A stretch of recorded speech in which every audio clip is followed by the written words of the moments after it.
সংসার নষ্টের জাদু কোনো স্বামী বা স্ত্রীর উপর করা হলে তার মধ্যে আলামত প্রকাশ পায় তিনটি আলামত সচরাচর তার মধ্যে চলে আসে।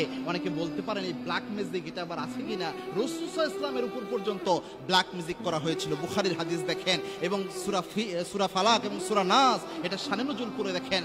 আবিদ বিন আসাম আল্লাহর হাবিব সাল্লাল্লাহু আলাইহি ওয়াসাল্লামের উপর জাদু করেছিলেন এবং কি আল্লাহর হাবিব সাল্লাল্লাহু আলাইহি ওয়াসাল্লাম এই জাদুর প্রভাবে এতটা রোগাক্রান্ত হয়ে যেতেন, প্রায় সময় আল্লাহর হাবিব সাল্লাল্লাহু আলাইহি ওয়াসাল্লাম অসুস্থ হয়ে যেতেন এবং আল্লাহর হাবিব সাল্লাল্লাহু আলাইহি ওয়াসাল্লাম প্রায় জিনিসগুলাই ভুলে যেতেন।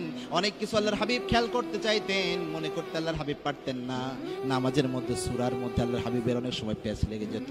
অবশেষে জিবরাইল আমিন এসে আল্লাহর হাবিবকে জানালেন, ওই একজন ইহুদি আপনার উপর ব্ল্যাক ম্যাজিক করেছে ইয়া রাসূলুল্লাহ, আপনার চুলকে নিয়ে 11টা গিট দিয়ে একটা কূপের মধ্যে ফেলে দিয়েছে।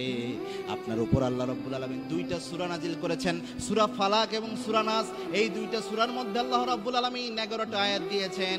11টা আয়াত দিয়ে যদি আপনি ফু দিতে পারেন সাথে সাথে জাদু নষ্ট হয়ে যাবে। সুবহানাল্লাহ। আল্লাহর হাবিব সাল্লাল্লাহু আলাইহি ওয়াসাল্লামের কাছে 11টা আয়াত আসলো।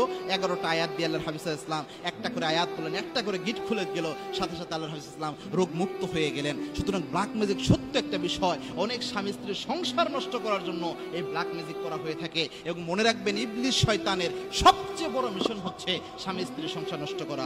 দুষ্ট জিনদের মধ্যে যে জিনরা স্বামী স্ত্রীর সংসার নষ্ট করতে পারে, ইবলিস শয়তান তাদেরকে সবার মধ্যে থেকে পুরস্কৃত করে। এটা বুখারীর হাদিস। সুতরাং যখন কোনো কিছুতে পুরস্কার থাকে, ওই জিনিসের ব্যাপারে যেমন মানুষের আকর্ষণ থাকে, তেমনি ভাবে দুষ্ট জিনেরও আকর্ষণ থাকে কেমনে একটা সংসার নষ্ট করে দেওয়া যায়। এই জন্য যদি কোনো পরিবারের মধ্যে দেখেন কোনো স্বামী স্ত্রীর মধ্যে এই তিনটা আলামত বিশেষ করে রয়েছে, তাহলে বুঝবেন হয়তো সংসার নষ্টের জাদু রয়েছে। এক নাম্বার হচ্ছে কোনো স্বামী স্ত্রীর মধ্যে যদি এমন হয় হঠাৎ করেই অনেক বদমেজাজি হয়ে যাচ্ছে, যে কোনো ধরো আগে এত রাগে ছিল না স্ত্রীর কথা বা স্বামীর কথায়, এত বেশি রেগে যাচ্ছে যেটা বদমেজাজের পর্যায়ে পড়ে যাচ্ছে, তাহলে বুঝবেন এটা একটা আলামত হতে পারে।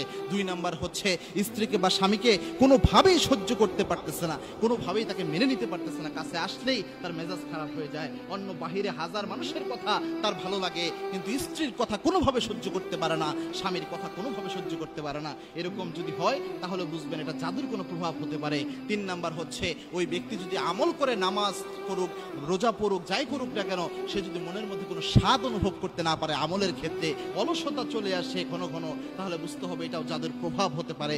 অবশ্যই এই জিনিসগুলো হলে আপনি সন্দেহ করতে পারেন। এবং মনে রাখবেন জাদুকে আপনি চিরতরে নষ্ট করতে পারেন। এটা রাসূলের হাদিসের ঘোষণা এবং আল্লাহ রাব্বুল আলামিন কোরআনের বিধান। এই জাদুগুলাকে আপনি নষ্ট করতে পারবেন।